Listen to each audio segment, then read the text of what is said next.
il existe un manuscrit qui n'aurait jamais dû être découvert.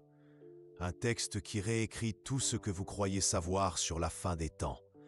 Et l'homme qui l'a écrit a été excommunié de toutes les communautés religieuses d'Europe. Mais avant de vous parler de ce document, permettez-moi de vous poser une question qui pourrait changer votre vie. Avez-vous déjà connu ce moment? Ce moment où tout ce que vous pensiez savoir sur la réalité s'est écroulé. Où vous avez réalisé que vous viviez dans une illusion si convaincante que vous la preniez pour la vérité. La plupart des gens ont peur de ce moment. Ils préfèrent vivre dans le mensonge confortable. Mais certains, quelques-uns, embrassent le plongeon dans le vide, vers la vérité.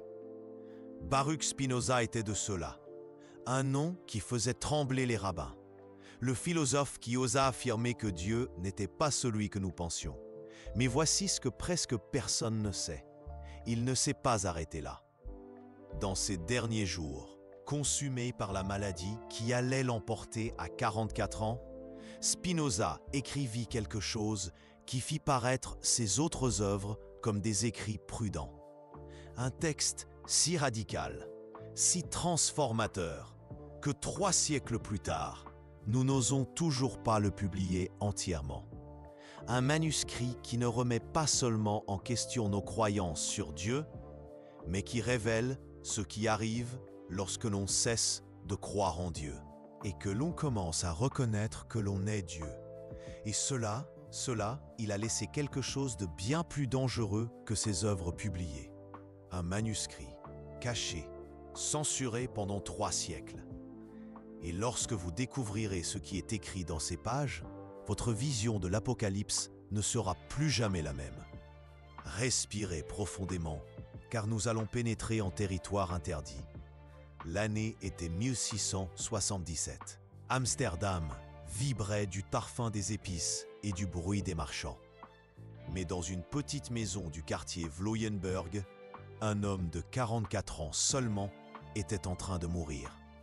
Ses poumons, rongés par la poussière de verre qu'il inhalait quotidiennement en polissant des lentilles, peinaient à le maintenir en vie.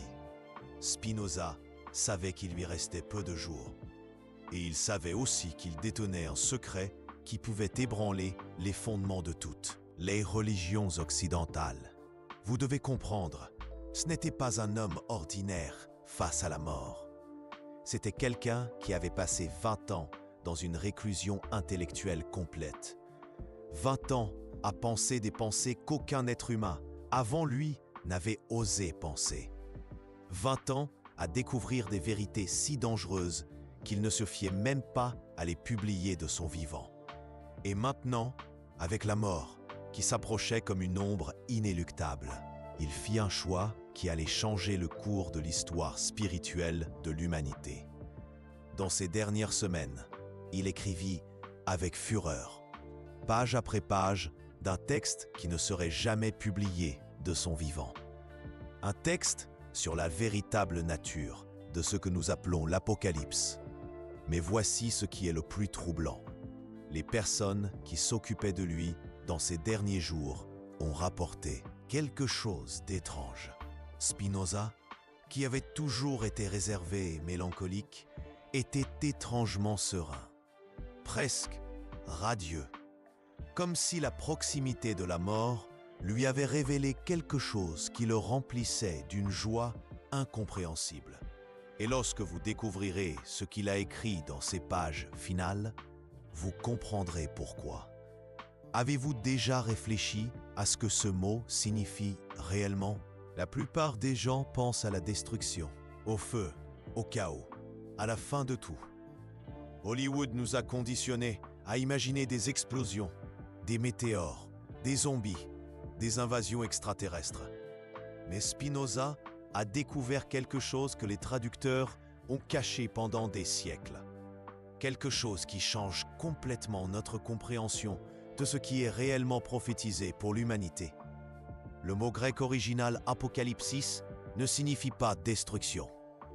Il signifie révélation, découverte, dévoilement de la vérité. Réfléchissez un instant. Les premiers chrétiens n'attendaient pas la fin du monde. Ils attendaient la révélation de la vérité, la suppression du voile qui cache la réalité réelle. Et c'est là que la découverte de Spinoza devient vraiment troublante. Si vous étudiez les traditions mystiques les plus anciennes, les gnostiques, les kabbalistes, les soufis, les Advaita Vedanta, toutes parlent de la même chose. Non pas d'un événement futur où tout sera détruit, mais d'un moment présent où l'illusion de la séparation est enfin dissipée, où vous cessez de voir la réalité à travers les filtres de l'esprit conditionné et commencez à la voir telle qu'elle est réellement. Et lorsque cela arrive, lorsque le voile tombe, vous réalisez quelque chose qui change tout. Vous réalisez que vous n'avez jamais été séparé de ce que vous cherchiez. La recherche de Dieu prend fin lorsque vous reconnaissez que vous avez toujours été Dieu, se cherchant lui-même à travers des yeux humains. Et si l'Apocalypse ne portait pas sur la fin du monde, mais sur la fin de l'illusion? Le manuscrit de Spinoza commence par une question troublante. Pourquoi toutes les religions craignent-elles le moment où la vérité sera révélée? Réfléchissez-y un instant. Si Dieu est vraiment bienveillant, pourquoi y aurait-il de la peur dans la révélation finale? Pourquoi l'Apocalypse est-elle dépeinte comme une terreur et non comme une libération? Spinoza avait une réponse qui lui a coûté tout ce qu'il possédait. En 1656, à seulement 23 ans, il fut soumis au chérem, la forme la plus sévère d'excommunication juive. Il ne fut pas seulement expulsé de la synagogue, il fut maudit. Sa famille eut interdiction de lui parler. Ses amis reçurent l'ordre de traverser la rue lorsqu'ils le voyaient. Le crime? Poser des questions que personne ne devait poser. Mais permettez-moi de vous raconter exactement ce qui s'est passé ce jour-là. Car c'est une histoire qui révèle non seulement le courage de Spinoza, mais aussi la peur profonde que ses idées inspiraient aux autorités religieuses. C'était un samedi d'été. La synagogue portugaise d'Amsterdam était bondée pour le service matinal. Spinoza était assis à sa place habituelle lorsque le rabbin Saul Levi Mortera se leva. Et puis, devant toute la congrégation, il lut une malédiction qui dura près de 10 minutes. Par le décret des anges et par la parole des saints, nous excommunions, expulsons, maudissons et détestons Baruch de Spinoza. Qu'il soit maudit le jour et maudit la nuit, maudit lorsqu'il se couche et maudit lorsqu'il se lève, maudit lorsqu'il sort et maudit lorsqu'il entre. Imaginez être là, assis, entendant votre propre malédiction prononcée par des personnes que vous connaissez depuis votre enfance. La plupart se seraient brisés, auraient demandé pardon, auraient fait amende honorable. Spinoza se leva calmement, regarda autour de lui dans la synagogue une dernière fois et sortit. Il ne revint jamais. Il ne se rétracta jamais. Il ne demanda jamais pardon pour avoir pensé. Et plus extraordinaire encore, il ne devint jamais chrétien. Il ne rejoignit aucune autre religion. Il continua simplement à penser, seul, pendant 20 ans. Le crime. Poser des questions que personne ne devait poser. Mais voici ce qui est fascinant. Spinoza ne devint jamais chrétien. Il ne rejoignit aucune autre religion. Il continua simplement. Il a continué à réfléchir, seul, pendant 20 ans. Et dans cet isolement, il a développé une vision de la nature de la réalité si radicale, si transformatrice, que même aujourd'hui, peu osent la comprendre entièrement. Le manuscrit secret révèle cette vision appliquée au plus grand mystère de tous. Que se passe-t-il réellement lorsque le rideau de l'illusion est finalement retiré? Allons-y plus doucement, car ce que vous êtes sur le point de découvrir va à l'encontre de tout ce qu'on vous a enseigné sur la spiritualité. Spinoza a regardé le monde religieux de son époque et a vu quelque chose de troublant. Il a vu des gens vivre dans la peur constante d'un Dieu qui soi-disant les aimait. Il a vu des leaders religieux utiliser la terreur de l'Apocalypse pour contrôler les comportements. Il a vu les fidèles prier non par amour, mais par peur de la punition éternelle. Et il a posé une simple question. Est-ce que cela a du sens? Si Dieu est parfait, infini et la source de toute réalité, pourquoi créerait-il un système basé sur la peur? La réponse de Spinoza fut radicale. Il ne l'a pas créé. La peur ne vient pas de Dieu. Elle vient de notre incompréhension de ce qu'est réellement Dieu. Et cette incompréhension, c'est exactement ce que le véritable Apocalypse vient révéler. Dans le manuscrit, Spinoza décrit 3 grandes illusions qui maintiennent l'humanité dans les ténèbres spirituelles. 3 voiles qui obscurcissent notre vision de la réalité. Dans le manuscrit, Spinoza décrit 3 grandes illusions qui maintiennent l'humanité dans les ténèbres spirituelles. 3 voiles qui obscurcissent notre vision de la réalité. Et lorsque vous comprenez ces 3 illusions, lorsque vous voyez vraiment à travers elles, votre vie ne sera plus jamais la même. La première illusion, que Dieu est séparé de la création. Imaginez un instant que vous découvriez que tout est autour de vous. Chaque arbre, chaque pierre, chaque étoile dans le ciel, chaque pensée dans votre esprit est littéralement fait de la même substance que nous appelons Dieu.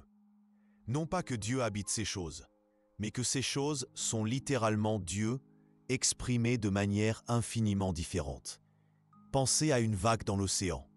La vague n'est pas quelque chose de séparé de l'océan. C'est l'océan lui-même prenant une forme temporaire. Lorsque la vague meurt, rien ne disparaît vraiment. L'océan cesse simplement de s'exprimer sous cette forme particulière. C'était la vision de Spinoza. Pour lui, Dieu et la nature étaient la même chose. Deus sive natura, Dieu ou nature. 2 mots pour la même réalité infinie. Mais voici où cela devient vraiment radical. Si vous êtes littéralement fait de la substance divine, alors chaque respiration que vous prenez est Dieu qui respire. Chaque pensée que vous pensez est l'esprit infini explorant une perspective particulière. Chaque émotion que vous ressentez est le cœur cosmique expérimentant une nuance spécifique de l'amour. Pouvez-vous sentir comment cela change tout? Vous n'êtes pas un être humain essayant de trouver Dieu. Vous êtes Dieu explorant ce que signifie être humain. Votre existence n'est pas un accident. C'est pas un test. C'est pas une punition pour un quelconque péché originel. C'est une expression nécessaire et éternelle de la perfection infinie. La deuxième illusion, qu'il existe un après où tout sera jugé. Ici, Spinoza a été encore plus radical. Pour lui, il n'y a pas de vie après la mort au sens traditionnel. Il n'y a pas de tribunal divin qui vous attend. Mais attendez, avant que vous ne pensiez que cela élimine toute transcendance, écoutez ceci. Pour Spinoza, il y a quelque chose de beaucoup plus extraordinaire que l'immortalité personnelle. Il y a la découverte que vous n'avez jamais été séparé de l'éternité pour commencer. Pensez-y comme ceci. Vous regardez vos souvenirs d'enfance. Existe-t-il dans le passé? Où existe-t-il maintenant, dans votre conscience présente? Vous imaginez l'avenir? Cette imagination existe-t-elle dans l'avenir? Ou existe-t-elle maintenant, comme activité présente de votre esprit? Tout le temps que vous expérimentez se produit dans la conscience présente. Le passé existe maintenant comme mémoire. L'avenir existe maintenant comme imagination. Il n'y a que le maintenant. Et ce maintenant n'est pas un moment dans le temps, c'est l'éternité se manifestant comme expérience temporelle. L'esprit humain, lorsqu'il comprend véritablement sa nature, réalise qu'il a toujours été une partie éternelle de l'esprit infini de Dieu. Non pas qu'il devienne immortel, mais qu'il l'a toujours été. Le temps est une illusion de la perspective limitée. Lorsque vous voyez la réalité telle qu'elle est, vous réalisez que tout est déjà éternel. Tout est déjà sacré. Tout est déjà parfait. Et voici ce qui est le plus beau. Lorsque vous comprenez vraiment cela, l'angoisse de la mort disparaît simplement. Non pas parce que vous allez vivre éternellement en tant que personnalité individuelle, mais parce que vous reconnaissez que ce que vous êtes vraiment n'est jamais né et ne peut jamais mourir. C'est comme une vague qui réalise qu'elle est l'océan. La forme de la vague est temporaire, mais la substance de la vague est éternelle. La troisième illusion, que nous devons être sauvés de quelque chose. C'est peut-être la plus transformatrice de toutes. Dans la vision traditionnelle, nous naissons dans le péché. Nous avons besoin de rédemption. Nous devons être sauvés. L'Apocalypse est le moment final où les sauvés sont séparés des damnés. Spinoza a vu cela d'une manière complètement différente. Pour lui, il n'y a rien dont nous ayons besoin d'être sauvés. Il n'y a que l'ignorance à dissiper. Comme lorsque vous vous réveillez d'un cauchemar et vous réalisez que vous n'avez jamais été vraiment en danger. Le péché n'est pas une transgression morale. C'est simplement ne pas comprendre votre vraie nature. C'est vivre comme si vous étiez séparé de la source de toute existence, alors qu'en réalité, vous êtes une expression de cette source. Et l'Apocalypse, c'est simplement le moment qui peut arriver à tout instant où cette ignorance est dissipée. Lorsque le voile tombe, lorsque vous voyez. Maintenant, arrêtez-vous un instant. Sentez le poids de ce que nous venons d'explorer. Si Spinoza avait raison, alors l'Apocalypse n'est pas un événement futur que nous devons craindre. C'est une possibilité présente que nous devons embrasser. C'est le moment où vous cessez de chercher Dieu là-bas et reconnaissez Dieu ici-dedans.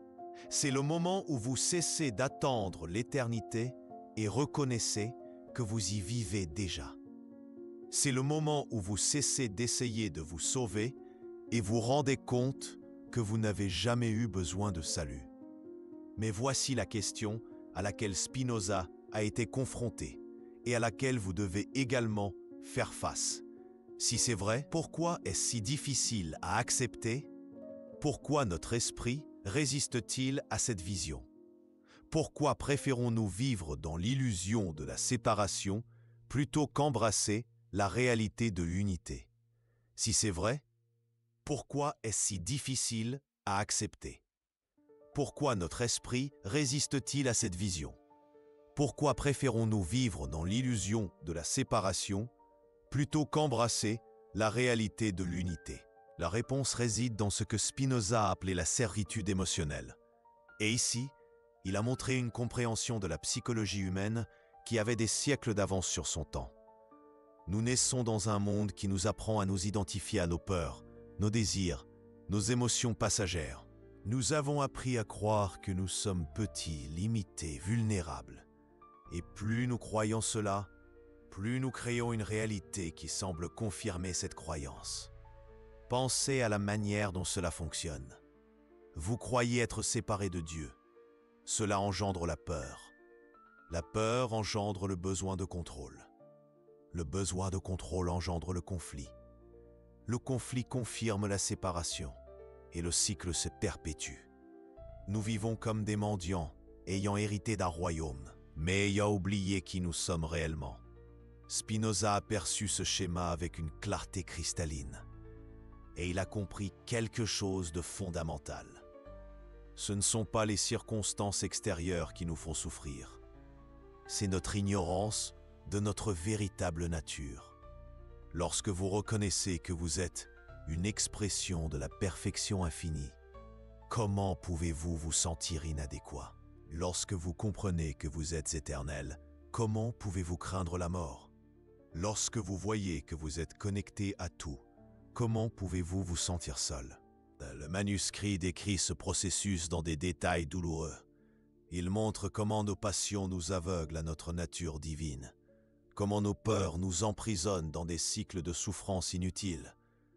Mais il révèle aussi le chemin de la libération, non pas par le rituel, non pas par une foi aveugle, non pas par l'obéissance à des autorités extérieures, mais par la connaissance, une connaissance claire et distincte de notre véritable nature. Spinoza a appelé cela « amor intellectualis Dei », l'amour intellectuel de Dieu. Ce n'est pas un sentiment émotionnel, c'est une compréhension si profonde et complète de la réalité qu'elle engendre naturellement une joie éternelle et inébranlable. C'est lorsque vous ne croyez pas seulement, mais que vous savez directement que vous et Dieu êtes un.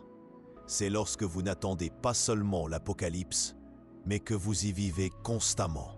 Imaginez vous réveiller chaque jour en sachant, non en croyant, mais en sachant que vous êtes une expression unique et nécessaire de la perfection infinie. Imaginez affronter chaque défi en sachant que même vos luttes sont des expressions sacrées de la créativité divine. Imaginez regarder les autres et voir, littéralement voir, la même essence divine que vous reconnaissez en vous-même. Ce n'est pas une utopie. Pour Spinoza, c'est simplement voir la réalité telle qu'elle est. Mais voici la partie la plus troublante du manuscrit.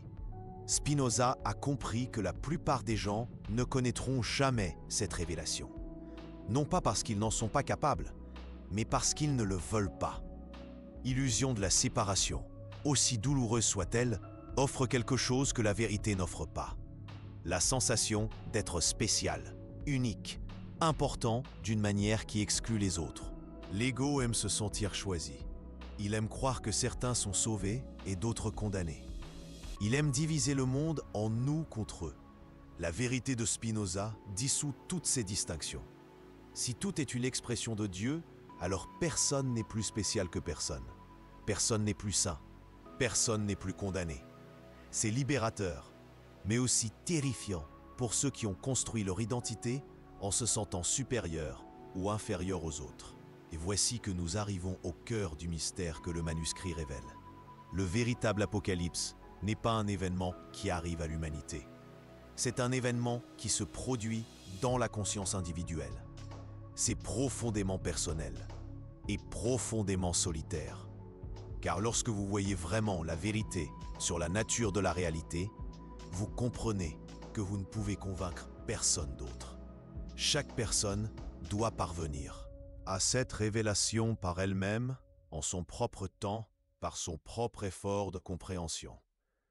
Vous ne pouvez sauver personne, car personne n'a besoin d'être sauvé. Vous ne pouvez éclairer personne, car la lumière est déjà présente en chacun. Tout ce que vous pouvez faire, c'est vivre à partir de cette compréhension. Et peut-être, juste peut-être, votre présence inspirera les autres à se poser leurs propres questions. Cela explique pourquoi Spinoza a passé ces dernières années à polir des lentilles en silence. Il avait découvert la vérité la plus transformatrice qu'un esprit humain puisse découvrir. Mais il savait qu'il ne pouvait pas simplement la donner aux autres. Chaque personne doit gagner sa propre révélation. Le manuscrit termine la première section par une observation à la fois humble et majestueuse. L'esprit qui comprend son éternité n'a plus besoin de chercher Dieu, car il reconnaît qu'il n'a jamais été séparé de Dieu. Et dans cette reconnaissance, il trouve une joie qui ne dépend pas des circonstances, une paix qui transcende la compréhension, et un amour qui embrasse toute l'existence, sans exception. Mais attendez, il y a quelque chose de plus, car si le manuscrit s'arrêtait ici, ce ne serait que de la belle philosophie. Spinoza est allé plus loin. Il a décrit exactement comment cette transformation se produit dans la pratique. Comment vous pouvez, ici et maintenant, commencer à expérimenter cette révélation. Et cela est là où la seconde partie du manuscrit devient vraiment dangereuse. Car Spinoza ne philosophait pas seulement, il cartographiait un territoire de la conscience que peu ont exploré complètement.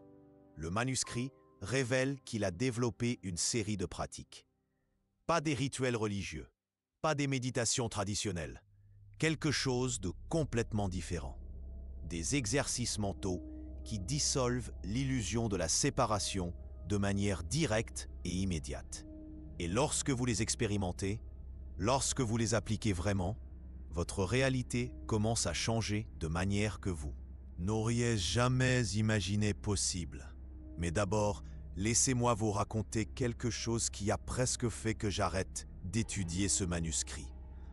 En 1882, plus de 200 ans après la mort de Spinoza, un jeune philologue allemand nommé Friedrich Nietzsche a vécu une expérience qu'il a décrite comme 10 jours d'extase. Il venait de lire un texte de Spinoza qui n'avait jamais été officiellement publié. Nietzsche a écrit à un ami « J'ai un prédécesseur, et quel prédécesseur ! Je ne connaissais presque rien de lui. Non seulement sa tendance générale est comme la mienne, faire de la connaissance la passion la plus puissante, mais aussi en 5 points principaux, je me reconnais dans sa doctrine. » Quel texte était-ce que Nietzsche avait lu? Et pourquoi n'a-t-il jamais été publié? Et il existe des preuves qu'il s'agissait d'une version complète du manuscrit que nous explorons. Mais l'histoire devient encore plus fascinante. En 1905, Einstein travaillait sur son année miraculeuse, développant la théorie de la relativité. Dans son bureau, il ne gardait que 3 portraits au mur: Newton, Maxwell et Spinoza. Lorsqu'on lui a demandé pourquoi, Einstein a répondu « Je crois au Dieu de Spinoza, qui se révèle dans l'harmonie de tout ce qui existe. » Non pas au Dieu qui se préoccupe des destins et des actions des êtres humains. Mais voici ce que peu de gens savent. Einstein n'était pas seulement inspiré par la philosophie publiée de Spinoza. Il a eu accès à des lettres privées et à des notes qui contenaient des fragments du manuscrit perdu. Et ces idées ont influencé non seulement sa vision spirituelle, mais aussi sa propre physique. L'idée que l'espace et le temps sont des aspects d'une seule substance, ça vient directement de Spinoza. La perception que l'énergie et la matière sont des manifestations de la même réalité fondamentale, Spinoza l'a anticipé de 300 ans. L'intuition que l'univers est un système interconnecté où tout affecte tout, Spinoza appelait cela « Deus ive natura ». Et il y a aussi des preuves que d'autres penseurs révolutionnaires ont eu accès à des fragments de ce texte. Carl Jung, qui a révolutionné notre compréhension de la psyché humaine, a un jour écrit « Spinoza a vu plus clairement que quiconque avant lui que l'inconscient et le divin sont des aspects de la même réalité infinie. » Aldous Huxley, auteur de Les Portes de la Perception, a avoué dans des lettres privées que ses expériences mystiques avaient été profondément influencées par un texte inédit de Spinoza sur la béatitude de la connaissance directe. Même le mystique moderne Ramana Maharshi, lorsqu'il a été présenté à des traductions de fragments du manuscrit, a déclaré « Cet homme occidental a vu ce que les sages de l'Orient voient. Il a connu l'Atman. » Mais qu'ont réellement découvert ces hommes? Le manuscrit décrit ce que Spinoza a appelé la via géométrique de l'illumination. Pas un chemin basé sur la foi ou l'émotion, mais un chemin basé sur une compréhension claire et méthodique de la réalité, comme une preuve mathématique qui, une fois comprise, ne peut pas être décomprise. Le premier exercice qu'il décrit est d'une simplicité dévastatrice. Choisissez n'importe quel objet devant vous. Un stylo, un arbre, votre propre main. Maintenant, essayez d'imaginer cet objet existant complètement isolé du reste de l'univers, sans la lumière qui l'illumine, sans l'air qui l'entoure, sans la force gravitationnelle qui le maintient en place, sans les atomes qui le composent, sans les lois de la physique qui régissent son comportement, sans le passé qui l'a créé, sans le présent qui le soutient, sans l'avenir vers lequel il se dirige. Combien de temps pouvez-vous maintenir cette image avant de vous rendre compte que c'est impossible? Essayez pendant quelques minutes. Essayez vraiment. Et observez ce qui se passe dans votre esprit lorsque vous réalisez que vous ne pouvez rien isoler de rien. Rien n'existe de manière isolée. Tout est connecté à tout. Supprimez les connexions et l'objet cesse simplement d'exister. Ce n'est pas seulement une observation philosophique, c'est une expérience directe de l'interconnexion fondamentale de toute la réalité. Et lorsque vous comprenez vraiment cela, non pas intellectuellement, mais viscéralement, quelque chose change dans votre perception. Vous commencez à voir que la séparation est une illusion cognitive, une manière limitée de traiter l'information. La réalité réelle est une seule substance infinie se manifestant à travers d'infinies formes différentes. Et c'est là que cela devient intéressant. Plus vous pratiquez cet exercice, plus vous vous rendez compte que vous ne pouvez pas non plus exister isolément. Chaque respiration que vous prenez vous connecte à l'atmosphère planétaire. Chaque pensée que vous pensez a été influencée par des millions d'autres esprits. Chaque cellule de votre corps a été formée par des éléments nés au cœur d'étoiles qui sont mortes il y a des milliards d'années. Vous êtes littéralement fait de poussière d'étoiles organisées en motifs temporaires d'une complexité extraordinaire. Spinoza a appelé cela substance. D'autres ont appelé cela Dieu. D'autres, conscience. D'autres, champ unifié. Le nom n'importe pas. L'expérience est ce qui transforme. Le deuxième exercice va plus loin. Essayez de vous imaginer n'existant pas. Pas seulement mort, mais n'ayant jamais existé. Sans laisser aucune trace. Sans avoir affecté quoi que ce soit, ni personne. Encore une fois, combien de temps pouvez-vous maintenir cette image? Commencez lentement. Essayez d'imaginer un monde où vous n'êtes jamais né. Votre mère ne vous a jamais mis au monde. Vos parents ne se seraient peut-être même pas rencontrés. Maintenant, essayez d'imaginer à quoi ressemblerait la vie de toutes les personnes que vous connaissez si vous n'aviez jamais existé. Quelle conversation n'aurait jamais eu lieu? Quel moment de joie ou de douleur n'aurait jamais été partagé? Quelles décisions d'autres personnes auraient été prises différemment? Continuez à développer. Imaginez l'enseignante qui vous a appris quelque chose d'important. Si vous n'aviez jamais existé, elle aurait eu une chaise vide en classe. Cela aurait-il changé la dynamique du cours? Aurait-il affecté d'autres élèves? Pensez à la personne que vous avez rencontrée dans le bus une fois et à qui vous avez souri. Si vous n'aviez jamais existé, elle aurait peut-être eu une journée plus difficile. Cela aurait-il affecté la façon dont elle a traité sa famille ce soir-là? Et si ce petit changement avait altéré l'humeur de son fils, ce qui a à son tour affecté ses résultats scolaires, ce qui a influencé son choix de carrière? Vous réalisez bientôt qu'il est impossible de supprimer complètement votre existence du tissu de la réalité. Chaque personne que vous avez rencontrée, chaque mot que vous avez dit, chaque respiration que vous avez prise. Tout cela fait partie d'une chaîne infinie de cause à effet. Vous êtes tissé dans la structure de l'existence d'une manière si fondamentale que tenter de vous retirer serait comme tenter de retirer l'espace de l'univers. Et soudain, la question « Pourquoi j'existe ?» devient absurde. Vous existez parce que l'existence est nécessaire. Vous êtes une expression inévitable de la créativité infinie de la réalité. Pas un accident, pas un test, une nécessité ontologique, comme une note musicale spécifique qui doit sonner pour que la symphonie cosmique soit complète. Mais le troisième exercice, c'est là que les choses deviennent vraiment troublantes.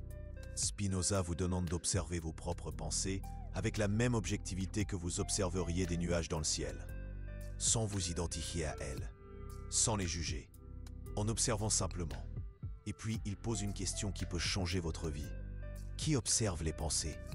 Arrêtez-vous maintenant. Fermez les yeux un instant et observez vos propres pensées.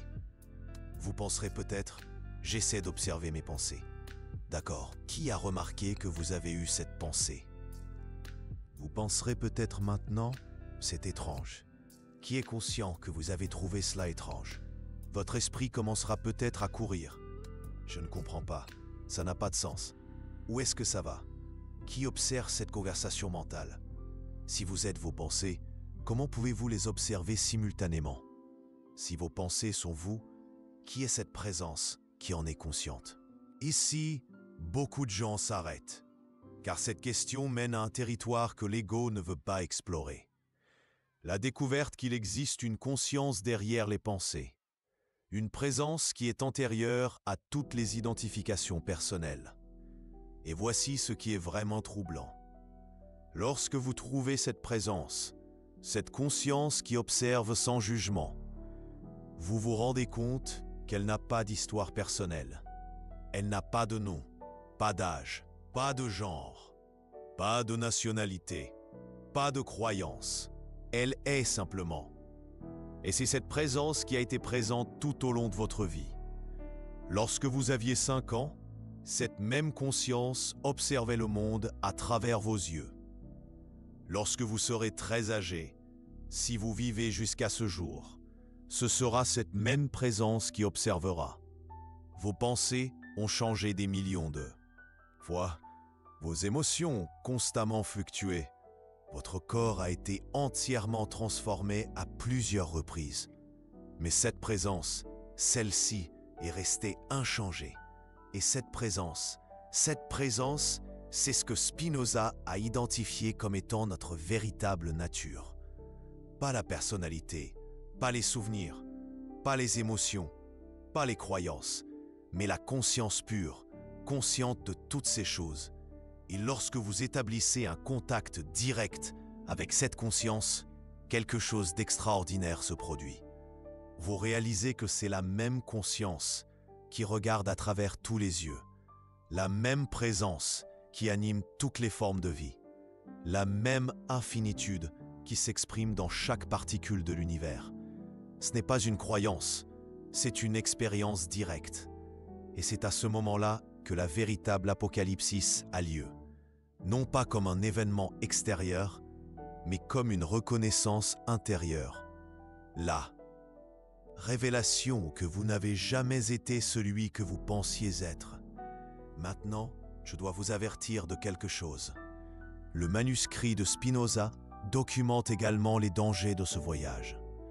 Car lorsque vous commencez à expérimenter cette transformation, votre vie extérieure peut sembler s'effondrer. Et je veux être totalement honnête avec vous à ce sujet. Les relations fondées sur de fausses identifications commencent à se dissoudre. Lorsque vous cessez de vous identifier à votre rôle de fils parfait, ou d'épouse complaisante, ou d'employé dévoué, les personnes autour de vous peuvent être confuses. Elles peuvent dire que vous avez changé, que vous n'êtes plus la même personne. Et elles ont raison. Vous ne l'êtes pas. Les emplois qui n'étaient que des occupations de l'ego perdent complètement leur sens. Si vous travaillez uniquement pour le statut social, ou uniquement pour l'argent, ou uniquement pour impressionner les autres, cette motivation s'évapore tout simplement. Vous ne pouvez plus prétendre que des choses insignifiantes sont importantes. Les ambitions qui semblaient importantes se révèlent complètement vides. Le besoin d'être quelqu'un de spécial disparaît lorsque vous reconnaissez que vous êtes déjà infiniment spécial par le simple fait d'exister. La quête d'approbation extérieure perd son sens lorsque vous trouvez une approbation intérieure qui ne dépend de rien. C'est comme si vous vous réveilliez d'un rêve que vous confondiez avec la réalité, pour découvrir que toute votre vie a été construite à l'intérieur de ce rêve. Spinoza a traversé cela. Il a perdu sa famille, sa communauté, sa sécurité financière. Il a vécu les 20 dernières années de sa vie dans un isolement relatif. Ses anciens amis le voyaient comme quelqu'un qui avait perdu la foi. Sa famille le traitait comme mort. La communauté religieuse le considérait comme dangereux. Et dans le monde universitaire de l'époque, ses idées étaient considérées comme trop hérétiques pour être discutées publiquement.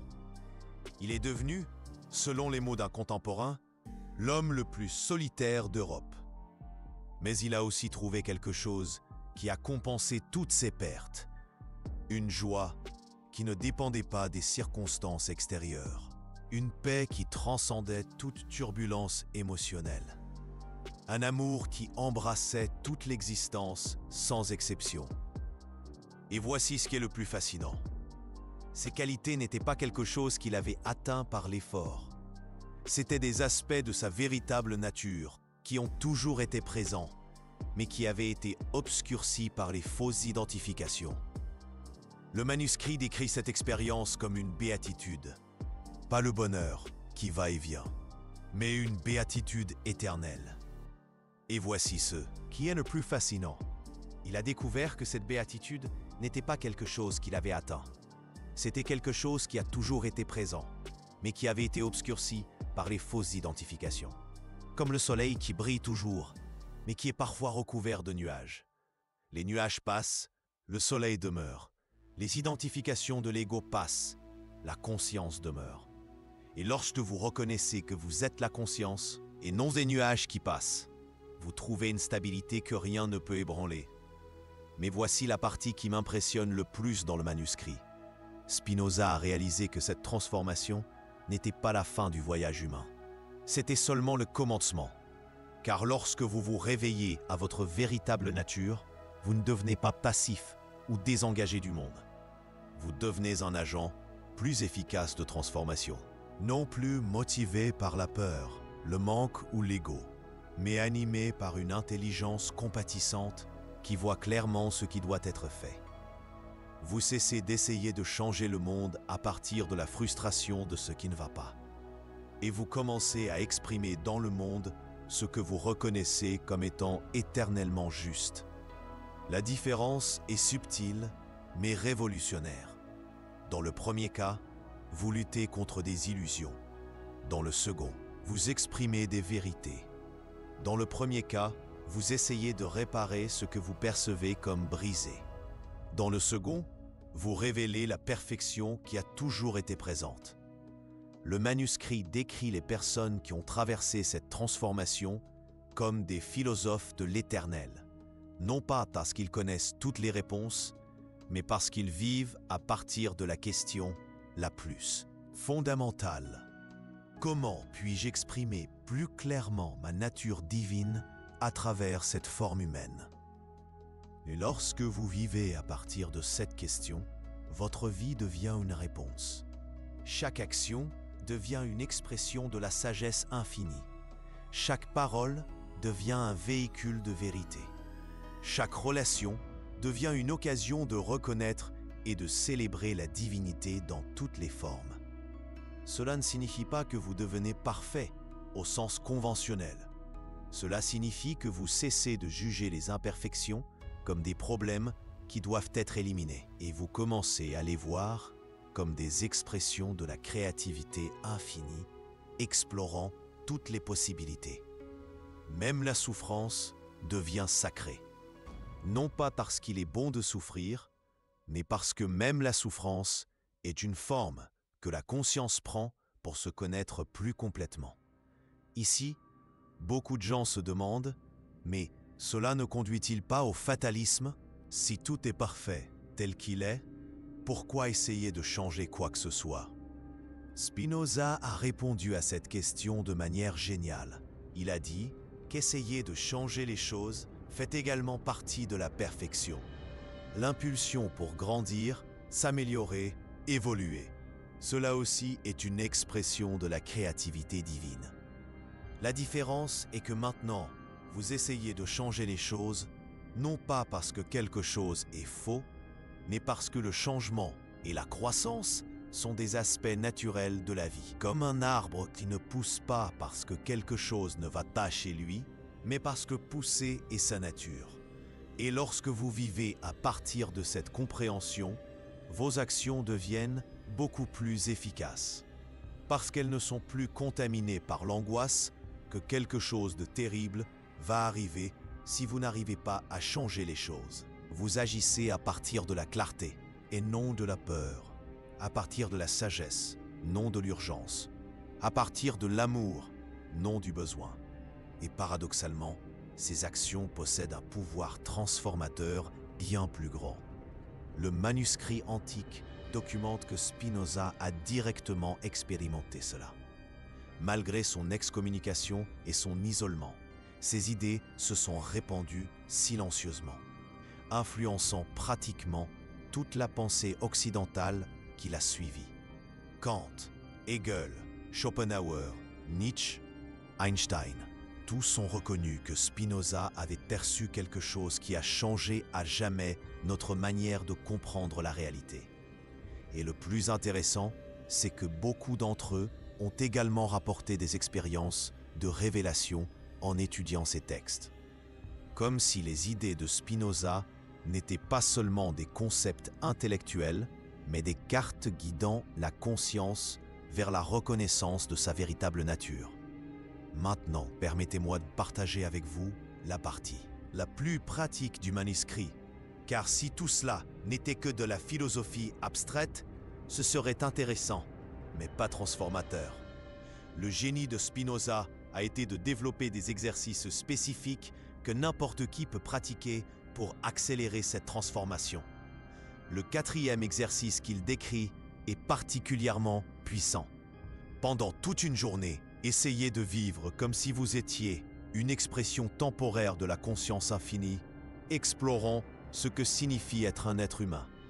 Non vous essayant d'être spirituel, mais la spiritualité elle-même expérimentant ce que signifie avoir une forme humaine. Lorsque vous mangez, c'est la conscience infinie qui explore le goût. Lorsque vous travaillez, c'est la créativité divine qui explore la productivité.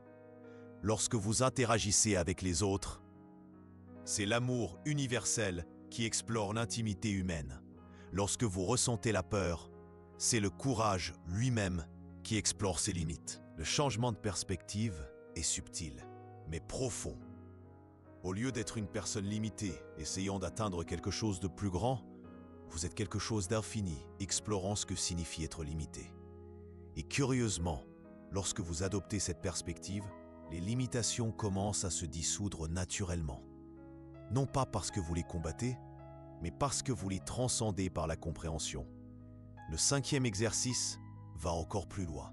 Pendant une semaine entière, pratiquez le fait de voir chaque personne que vous rencontrez comme une expression unique de la même conscience que vous êtes. N'essayez pas d'aimer tout le monde.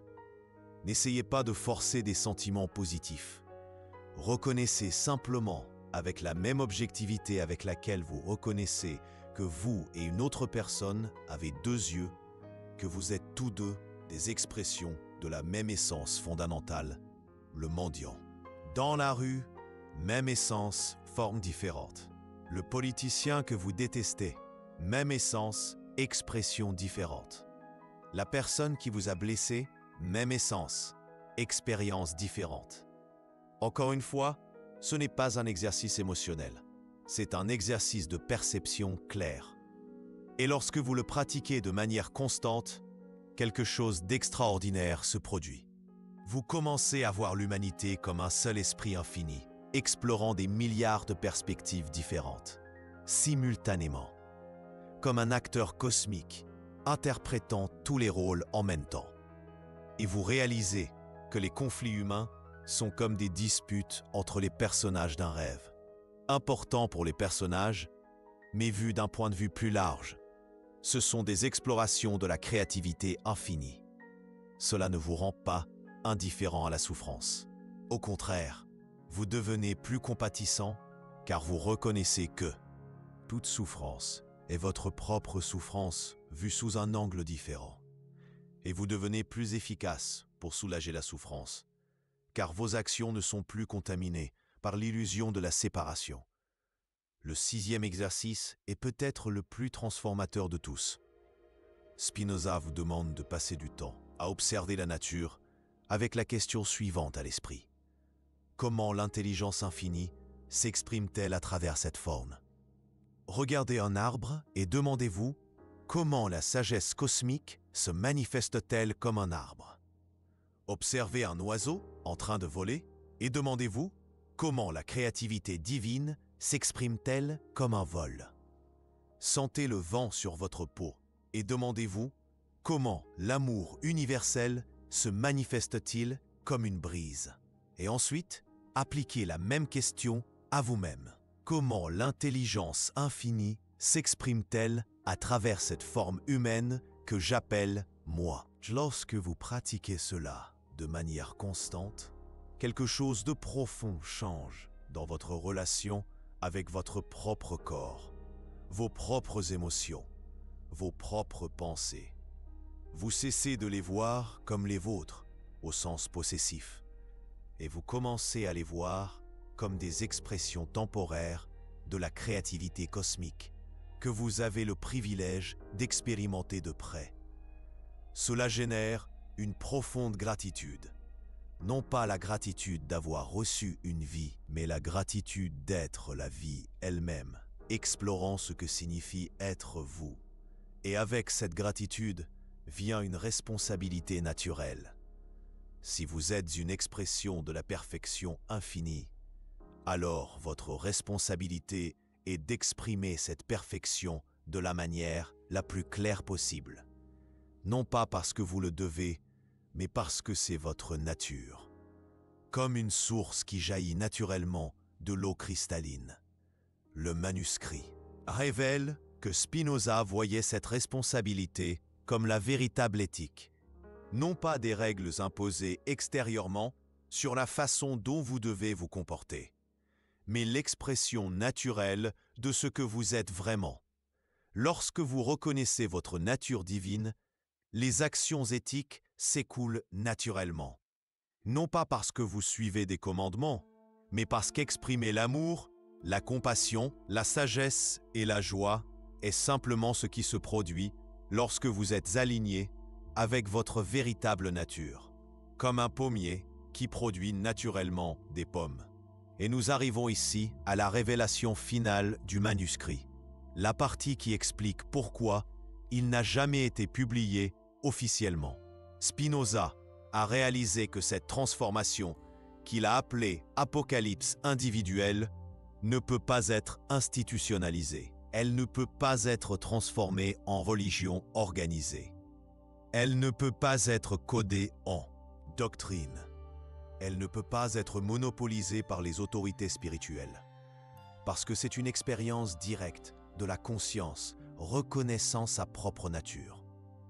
Et l'expérience directe ne peut pas être déléguée à des intermédiaires. Vous ne pouvez pas avoir une apocalypse par procuration. Cela rendait sa vision profondément menaçante pour toutes les structures religieuses de l'époque. Et elle reste menaçante aujourd'hui. Car si les gens découvrent qu'ils peuvent avoir un accès direct au divin, ils cessent d'avoir besoin d'intermédiaires spirituels. S'ils découvrent qu'ils sont déjà sacrés, ils cessent de chercher le salut extérieur. S'ils reconnaissent qu'ils sont déjà éternels, ils cessent de craindre les jugements futurs. Et s'ils réalisent qu'ils sont déjà libres, ils cessent d'accepter les contrôles autoritaires. Le manuscrit se termine par une observation qui est simultanément une promesse et un défi. Pas un événement qui se produit dans le temps. C'est la reconnaissance intemporelle qu'il n'y a jamais eu rien d'autre que Dieu rêvant qu'il est toute chose. Et lorsque vous vous réveillez au sein même du rêve, sans en sortir, vous devenez un agent lucide d'une créativité infinie. Plus une victime de la vie, mais la vie elle-même explorant consciemment ses possibilités illimitées. Mais alors, dans les dernières pages, Spinoza ajoute quelque chose que peu attendraient d'un philosophe. Il écrit sur l'amour, non pas l'amour romantique, ni l'amour familial, ni l'amour sentimental, mais quelque chose qu'il appelle amor intellectualis Dei, l'amour intellectuel de Dieu. Et ici, il révèle peut-être l'intuition la plus profonde de tout le manuscrit. Lorsque vous reconnaissez vraiment que tout est une expression de la même conscience infinie, vous ne vous contentez pas de le comprendre. Intellectuellement, vous le ressentez, vous l'aimez, vous tombez amoureux de la réalité entière. Chaque arbre devient une expression adorable de la créativité divine. Chaque personne devient une forme précieuse de la conscience s'explorant elle-même. Chaque défi devient une opportunité sacrée de croissance. Même la douleur devient belle, car vous reconnaissez qu'elle est la sensibilité infinie elle-même explorant ses limites. Spinoza a découvert que le résultat final de la vraie connaissance n'est pas la froideur intellectuelle. C'est un amour si total, si englobant, qu'il inclut absolument tout. Un amour qui n'exclut rien, parce qu'il reconnaît qu'il n'y a rien à exclure. Et lorsque vous vivez à partir de cet amour, lorsque vos actions découlent de cette compréhension totale, vous devenez ce qu'il a appelé l'homme libre. Libre non pas parce qu'il peut faire ce qu'il veut, mais libre parce qu'il ne veut que ce qui est véritablement bon pour la totalité de l'existence, libre parce que ses actions ne sont plus contaminées par l'ignorance de sa vraie nature, libre parce qu'il ne lutte plus contre la réalité, mais l'exprime consciemment. Respirez profondément. Sentez le poids et la légèreté de cette vision simultanément. Car si Spinoza avait raison, alors tout ce que vous cherchez, vous l'êtes déjà. Tout ce que vous espérez atteindre, vous le possédez déjà. Tout ce que vous craignez de perdre, vous ne pouvez jamais vraiment le perdre. La seule chose qui change, c'est votre perception. Et ce changement de perception, c'est la révolution la plus radicale qu'une conscience humaine puisse expérimenter. Plus radicale que toute révolution politique, plus transformatrice que toute découverte scientifique, plus libératrice que toute conquête sociale, parce qu'elle change non seulement comment vous voyez le monde, mais qui vous savez que vous êtes. Et lorsque vous savez qui vous êtes vraiment, lorsque vous reconnaissez votre nature divine, non comme une croyance, mais comme une expérience directe, alors chaque moment devient une opportunité d'exprimer cette divinité plus clairement. Chaque conversation devient une chance de révéler la sainteté cachée. Chaque défi devient une opportunité de démontrer l'indéfectibilité de la vraie nature. Chaque relation devient un miroir où vous vous reconnaissez sous des formes infiniment différentes. Et peut-être le plus beau de tout, vous réalisez que vous n'avez pas besoin d'atteindre l'illumination. Vous réalisez que vous n'avez pas besoin de trouver Dieu. Vous réalisez que vous n'avez pas besoin de devenir spécial, parce que vous reconnaissez que vous avez toujours été tout ce que vous cherchiez. Le manuscrit qui réécrit la fin n'est pas caché dans des archives secrètes. Il est en train d'être écrit maintenant, à travers votre propre expérience. Chaque moment de reconnaissance est une nouvelle ligne. Chaque intuition est un paragraphe supplémentaire. Chaque transformation est un chapitre complet. Et lorsque vous vivez consciemment, comme l'auteur et le personnage principal de cette révélation infinie, alors vous comprenez que l'Apocalypse ne parle pas de la fin de quelque chose. Elle parle de la reconnaissance qu'il n'y a jamais eu de commencement. Seulement l'éternité s'explorant à travers des formes temporaires. Et vous êtes simultanément l'éternité et la forme, l'observateur et l'observé, le rêveur et le rêve. Cela a toujours été vrai. La seule différence, c'est que maintenant, vous le savez. Et savoir cela, vraiment le savoir, c'est ce qui transforme un être humain ordinaire en ce que Spinoza a appelé une expression consciente de la perfection infinie. Non pas parce que vous êtes devenu parfait, mais parce que vous avez reconnu la perfection qui a toujours été vous.